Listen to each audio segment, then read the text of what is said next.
ఈ రోజుల్లో మనము కూడా చూసినట్లయితే కొన్ని సందర్భాల్లో కొంతమంది మనుష్యులు ఇంట్లో వాళ్ళే, బంధువులేనండి, రక్త సంబంధికులే, భార్య కావచ్చు, భర్త కావచ్చు, బిడ్డలు కావచ్చు, అత్త కావచ్చు, మామ కావచ్చు, తల్లి కావచ్చు, తండ్రి కావచ్చు, వారు ఒక ఆలోచనలో ఉంటూ ఉంటారు. వారి ఆలోచనలకు మనము అడ్డు చెప్పి నువ్వు చేసేది తప్పు అని చెప్తే వాళ్ళు సహించలేరు, వాళ్ళు ఓర్చుకోలేరు.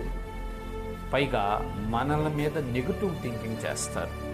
వెళ్ళే మార్గము కానీ ఆలోచన కానీ రాంగ్ అది. కానీ అది మనం చెప్పినప్పుడు ఆ టైంలో మనమేందో వాళ్ళని అబ్జెక్ట్ చేస్తున్నట్టు, మనమేందో వారిని ఆపివేస్తున్నట్లు, మనమేందో వారిని అణిచివేస్తున్నట్టుగా ఆలోచించుకొని ఫీల్ అయ్యి మనకు వ్యతిరేకంగా ఆలోచించడం స్టార్ట్ చేస్తారు. ప్రియమైన దేవుని బిడ్డలారా, ఇక్కడ ఈ చిన్న కుమారుడు పరిస్థితి కూడా అదే. ఆలోచించుకుంటున్నాడు, ఏవేవో ఊహించుకుంటున్నాడు. నేను ఆ వ్యాపారం చేస్తా, ఈ వ్యాపారం చేస్తా,